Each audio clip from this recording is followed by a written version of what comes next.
எல்லாருக்கும் இனிய புத்தாண்டு நல்வாழ்த்துக்கள். ஊடக நண்பர்களுக்கும் பிரிண்ட் மீடியா வானொலி எல்லாருக்கும் சொல்லிட்டுருக்கேன். அப்படியே என்னுடைய சக நடிகர்களுக்கும் நன்றி கடந்த வணக்கத்தை சொல்ல விரும்புகிறேன். எத்தனையோ படம் நடிச்சிருக்கலாம், ரிலீஸ் ஆகிருக்கலாம். எல்லாம் ஒரு சில விஷயங்களில் நான் எப்போவுமே பெருமையாக பேசிக்கிறதோ சொல்கிறதோ ஒரு சில விஷயங்கள் அவங்கக்கிட்ட பகிர்ந்துக்க ஆசைப்படுறேன். சத்தியமாக இந்த லிஸ்ட்டு இது எதுவுமே என்கிட்ட இல்லை, நான் வச்சுக்கினது இல்லை. இந்த படங்கள் லிஸ்ட்டு இது ஆனஸ்ட் நிக்கில் முருகன் அவர்களுக்கே தெரியும். எனக்கு கேட்கும் போது நான் என்கிட்ட வச்சுக்கிறது இல்லைப்பா, எனக்கு தேவையில்லை. ஏன்னா இது ஹரா தான் என்னோட முதல் படம்னு. ஏன்னா இந்த ஒரு படத்தோட வெற்றி தோல்வி தான் நம்மளை அடுத்த கட்டத்துக்கு கொண்டு போகிறது. அது கடந்து போகும்போது அதை மறந்துட்டு இன்னொரு படத்தில் நம்ம கான்சென்ட்ரேட் பண்ணுறோம், ஃபோக்கஸ் பண்ணுறோம். எத்தனை புது டைரக்டர்களை அறிமுகம் பண்ணுறதுக்கு எனக்கு வாய்ப்பு கிடைச்சதுன்னு அது இறைவன் கொடுத்த பிச்சை. ஏன்னா நான் இப்போ பயணங்கள் முடிவதில்லை படம் ரிலீஸ் ஆகும்போது என்னுடைய முதல் மூடு பணியாகட்டும், நெஞ்சத்தை கிள்ளாதே ஆகட்டும், கிழிஞ்சல்கள் எல்லாமே சில்வர் ஜூப்ளி போனதுனால பயணங்கள் முடிவதில்லை 500 நாள் ஆகும்போது எனக்குன்னு ஒரு மார்க்கெட் வர ஆரம்பிச்சதுல இருந்தேன். முடிஞ்ச அளவுக்கு புது ப்ரொடியூசர்ஸ்கள் புது இயக்குநர்களுக்கும் வாய்ப்பு கொடுத்தா அந்த அவங்க பசியோடு சினிமா பண்ணுவாங்க. அந்த நல்ல பசியோடு அந்த சினிமா இருக்கும்போது நானும் ஜெயிப்பேங்கிற நம்பிக்கையில் தான் நான் தேர்ந்து எடுத்த முத்துக்கள் இவங்க எல்லாம். ஆனால் அவங்களுக்கு எல்லாம் அவ்வளோ டேலண்ட் இருக்குங்கிறது இருக்குது, ஜெயிப்பாங்க அப்படிங்கிறது எனக்கு தோணுன ஒரு 6th சென்ஸ். ஆனால் அவங்களோட உழைப்பு அந்த பசினால் அவங்க அந்த அளவுக்கு பிரமாதமாக எழுத்து இயக்கம்ங்கிறது தான் நான் அவங்களுக்கெல்லாம் நன்றி சொல்ல கடமைப்பட்டிருக்கேன். நான் எப்போவுமே ப்ரொடியூசர் அண்ட் டைரக்டருக்கு தான் நன்றின்னு சொல்வேன். என்னோடய பழைய நண்பர்களுக்கும் தெரியும், எல்லாருக்கும் தெரியும். ஏன்னா இயக்குனர் தான் கேப்டன் ஆஃப் த ஷிப். நாங்களெல்லாம் அவங்க பின்னாடி இருப்போம். மற்ற எல்லா கலைஞர்களும் அவருக்கு பின்னாடி இருக்கோம். ஸோ அவர் தான் கேப்டன் ஆஃப் த ஷிப். எந்த டைரக்டராக இருந்தாலும் எந்த படமாக இருந்தாலும் ஆனால் அந்த ஷிப் தான் அந்த ப்ரொடியூசர். அவர் இருந்தால் தான் அந்த ஷிப் இருந்தால் தான் டைரக்டரு நம்ம எல்லோரும் இருப்போம். ஸோ இவங்க 2 பேரோட உழைப்பு மட்டும் இல்லை, அந்த ஃபோக்கஸ் பாயிண்ட்டு தான் நான் எப்போவுமே ரசிப்பேன். ஸோ இப்போது பழைய விஷயங்களை விட நம்ம புது விஷயத்தை பகிர்ந்துக்கலாம்னு ஆசைப்படுறேன். பாட்டுகள் பற்றி எல்லோரும் சொல்கிறாங்க, அதுக்கு இளையராஜா சார் தெய்வம்.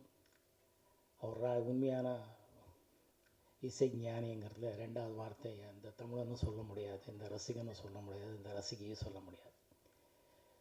அவர் 1500 படத்தை மேலே பண்ணிட்டார். அவர் என்னை பொறுத்தவரை எல்லா இயக்குநர்களுக்கும், எல்லா தயாரிப்பாளர்களுக்கும், எல்லா நடிகர்களுக்கும் பிரமாதமான பாட்டு கொடுத்துருக்காரு. இதில் எந்த வஞ்சனையும் யாருக்குமே அவர் பண்ணதே இல்லை. சரி, சில நடிகர்கள் பற்றி ஏன் சொல்கிறாங்கன்னா அந்த படம் ஓடி இருக்கு. அந்த படம் ஓடுறதுக்கு முக்கியமான காரணம் அந்த பாட்டை இன்றைக்கி சிங்கப்புலி ரசிக்கிறாருன்னா அந்த அளவுக்கு மனசுக்குள்ளேன்னா அந்த ஆர் சுந்தரராஜன் இயக்குனர் அந்த கனெக்ட் பண்ணி வச்சிருக்கிறார். அது ரொம்ப முக்கியமாக. அதையும் நான் பாராட்டணும், சொல்லணும்னு ஆசைப்படுறேன். ஒரு பாட்டு வெற்றியறதுக்கு வரிகள் டியூன் மட்டும் காரணம் இல்லை, அதோட சேர்ந்து அது எத்தனையோ விஷயங்கள் இருக்குது. அது எல்லாமே சேர்ந்து அந்த கஷ்டத்தை புரிஞ்சுக்கிறதுன்றது ஏன் சொல்கிறேன்னா ஆடியன்ஸ் ரசிக்கிறாங்க. ஆடியன்ஸோட கனெக்ட் ஆனால் மட்டும்தான் படம் வெற்றி அடையும். இல்லைன்னா எத்தனையோ படங்கள் பார்த்திங்கன்னா என்னை விட இவங்களுக்கெல்லாம் ட்ராக் ரெக்கார்டு தெரியும்.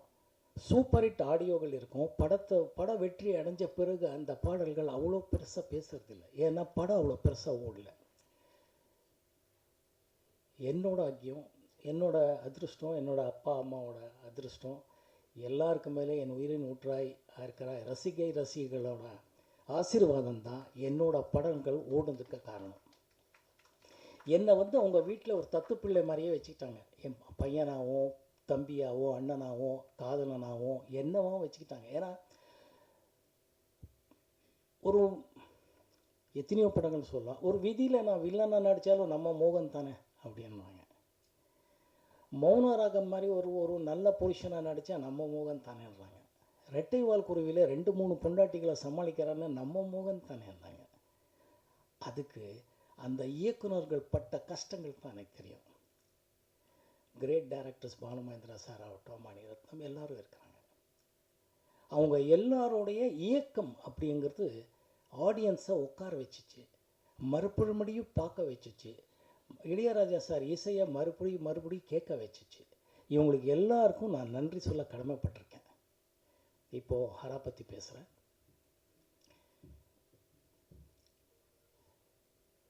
விஜயஸ்ரீ இயக்குனர்.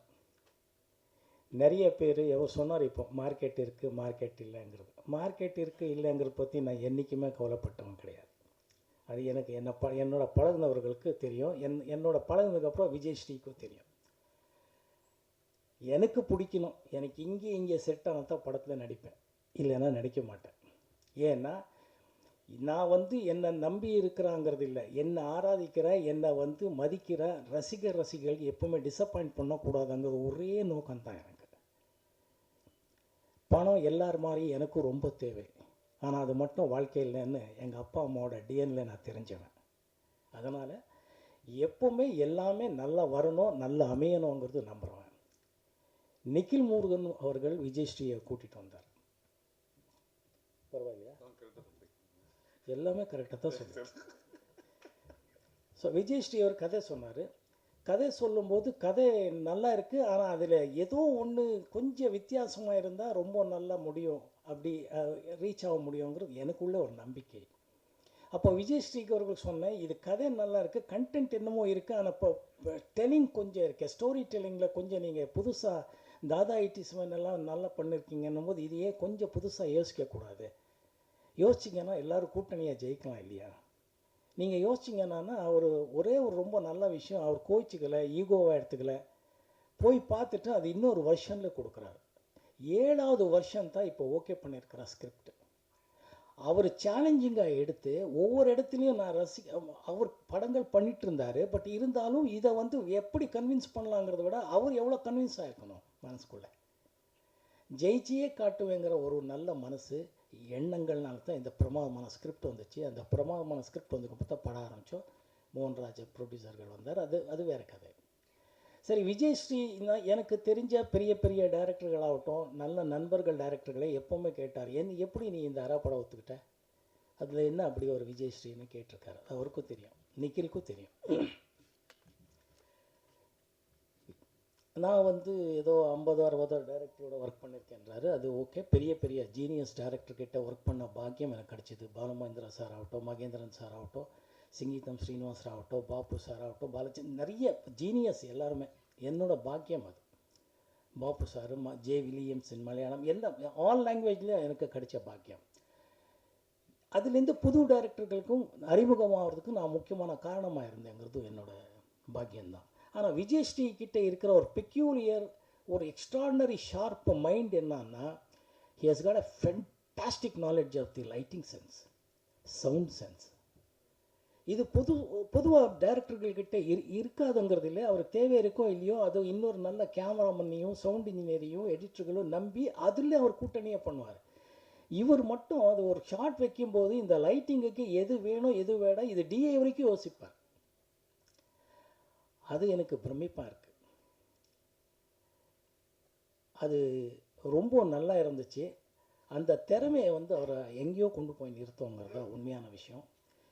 எத்தனையோ புது டைரக்டர்களை அறிமுகம் பண்ணிட்டாருங்கிற ஒரு நல்ல விஷயங்களில் இப்படி ஒரு பட்ட டைரக்டர் நான் எப்படி இது மனோபாலா சொன்ன வார்த்தை. அவர் இன்றைக்கி நம்மளோட இல்லை, என்னோட நண்பன்.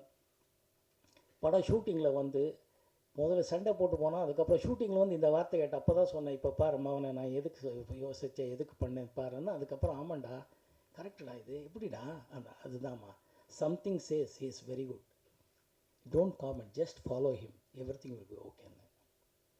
அதுக்கப்புறம் அவன் ஃபாலோ பண்ணால் அவனும் நடிச்சிருக்கான். அன்ஃபார்ச்சுனேட்லி அவர் இன்றைக்கி நம்மளோட இல்லை, ஆத்மா இங்கே தான் இருக்கும், நம்மளை ஆசீர்வாதிக்கும்னு நான் நினைக்கிறேன்.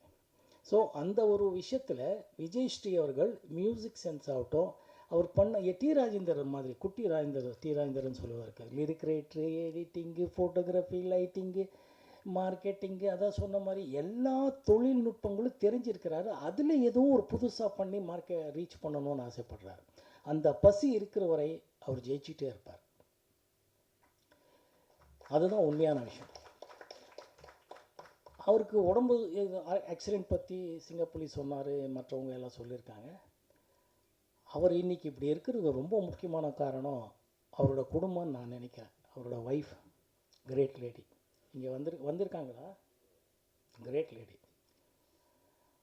தவமாக இருந்தாங்க. அந்த அம்மா தவமாக நின்று பிரார்த்தனை பண்ணாங்க, தவமாக இருந்து தைரியமாக இருந்தாங்க, தவமாக இருந்து நம்பிக்கையாக இருந்தாங்க, தவமாக இருந்தால் நம்பிக்கை கொடுத்தாங்க. அந்த அம்மாவோட ஒவ்வொரு வார்த்தையும் இவருக்கு அவ்வளோ பெரிய டானிக். அந்த அம்மா சொல்லும், சார் மோகன் சார் வந்துடுவார் சார், இந்த மனுஷன் ஹி வாஸ் இன் கோமா. அந்த அம்மா சொல்லும், கிரேட் லேடி. ஸோ இவரோட ஒய்ஃபோட புண்ணியமும் குழந்தைங்களோட புண்ணியமும் இவர் மறுபடி சொன்ன மாதிரி ஹரா படத்தை முடிக்கணும்னு திருப்பி வந்திருக்காரு. இல்லை, நிறைய படங்கள் பண்ணணும் ஆசைப்படுறோம். நிறைய நல்ல படங்கள், நல்ல கண்டென்ட் வித்தியாசமாக கொடுப்பார். அந்த நல்ல படங்கள் மக்கள் ரசிப்பாங்கன்னு நினைப்பேன். என்னோட நினப்பு, என்னோட ஆசையும் கூட. இந்த படத்தை பொறுத்தவரை நாங்கள் முதல்ல சொன்னதை பாடல்கள் இருக்கக்கூடாதுன்னு இருந்தேன். ஆனால் அப்படியே ஒரு 3-4 பாட்டு வச்சுட்டாரு, நல்லா வந்திருக்கு. மியூசிக் டைரக்டர் பிரமாத் மியூசிக் போட்டிருக்காரு. எல்லா பாடலுக்கும் இவர் தான் லிரிக்ஸ். நீங்கள் ஆடியோ ரிலீஸில் பாடல்கள் கேட்பீங்க, எக்ஸ்ட்ரானரியாக எழுதியிருக்கார் லிரிக் நம்ம விஜயஸ்ரீ அவர்கள் தான். ஸோ அது எதுக்கு சொல்ல வரேன்னா, அவர் நினைக்கிறது உடனே. இது நான் இங்கே கம்பேர் பண்ணி பேசுகிறேங்கிறது இல்லை. நான் முதல்ல பார்த்த டைரக்டர்ஸில் ஸ்கிரிப்ட் இல்லாமல் பண்ணிட்டு இருந்ததுல முதல் ஆள் மணிவண்ணன் தான். அவரை அறிமுகப்படுத்துறதுக்கு எனக்கு ஒரு பாக்கியம் கிடச்சிது ஆஸ் எ டைரக்டர். மணிவண்ணன் இன்றைக்கி அவர் நம்மளோட இல்லை. அவர் தான் ஸ்கிரிப்டை இல்லாமல் ஸ்கிரிப்ட் மாதிரி எப்படி இந்த 3 கேரக்டருக்கு வசனங்கள் எப்படி சொல்லணும்னு பண்ணாமல் அப்படியே பிளான் பண்ணி சொல்லிட்டு போயிட்டுருப்பார். ஃபென்டாஸ்டிக் டைலாக் சொல்லுவார். அதுக்கப்புறம் அந்த மாதிரி சென்ஸு இவர் தான். இவர் என்னென்னா எப்படி என்ன தெரிய மாட்டேங்கிறது. லிரிக்ஸு பாவம் நம்மளோட பேசிகிட்டு இருப்பார். சார் இந்த மாதிரி ஒரு பாட்டு, இந்த மாதிரி ஒரு இடத்துல ஒரு பாட்டுன்னு என்னங்க அப்படின்னு டப்புன்னு அங்கேயே ஒரு வாட்ஸ்அப்லேயே ஒரு லிரிக்ஸ் அனுப்புவார். அந்த மனுஷன் லண்டன்லேருந்தே போட்டு மியூசிக்கு நெக்ஸ்ட் டே வரும், ஏதோ வரும் வந்து எப்படி சார் இது? இல்லை சார் அப்படியே நம்ம ஜாலியாக ஈவினிங் பேசிட்டு இருந்தாலே அப்படின்னு. Everything he does in that class. அதாவது அதை ஒர்க் பண்ணிகிட்ருப்பார், ஒர்க் பண்ணிகிட்ருக்கிறது தெரியவே தெரியாது. அதுதான் அவர்கிட்ட சிறப்பான குணம்னு நான் நினைக்கிறேன்.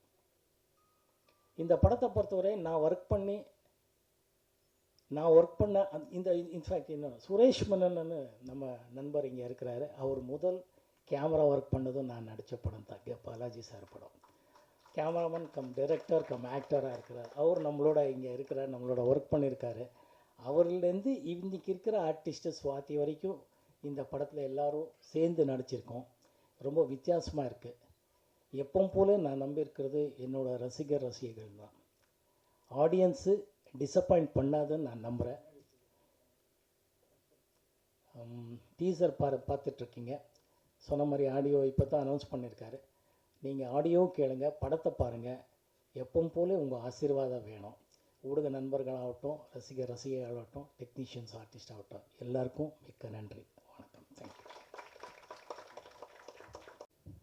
சாரி, எமோஷ்னலாக மோகன்ராஜ் சார் பற்றி சொல்லலையா? நான் எல்லா படத்துக்கும் தயாரிப்பாளர் இயக்குனருக்கு தான் சொல்கிறேன்னே சொல்லிகிட்ருக்கேன். இப்போ இந்த படத்துக்கும் மன்னிச்சுக்கோங்க மோகன்ராஜ் அவர்களை. நான் சொன்னதான் நினைக்கிறேன், இவர் சொல்லலைன்றாரு, தப்பாக நினைக்காதீங்க. மிக்க நன்றி. சொன்ன மாதிரி கோய் தம்பி சார் ஃப்ரம் கோயம்புத்தூர் மோகன்ராஜ் அவர்கள். இன்னொன்று சொல்லணும், கோயம்புத்தூரில் மக்கள் ஆகட்டும், போலீஸ் ஆகட்டும், எந்த டிபார்ட்மெண்ட்டில் ஆகட்டும் அவ்வளோ உதவி பண்ணியிருக்காங்க. இந்த நேரத்தில் நான் அவங்களுக்கு எல்லாம் நன்றி சொல்ல கடமைப்பட்டிருக்கேன். தேங்க்யூ. நன்றி.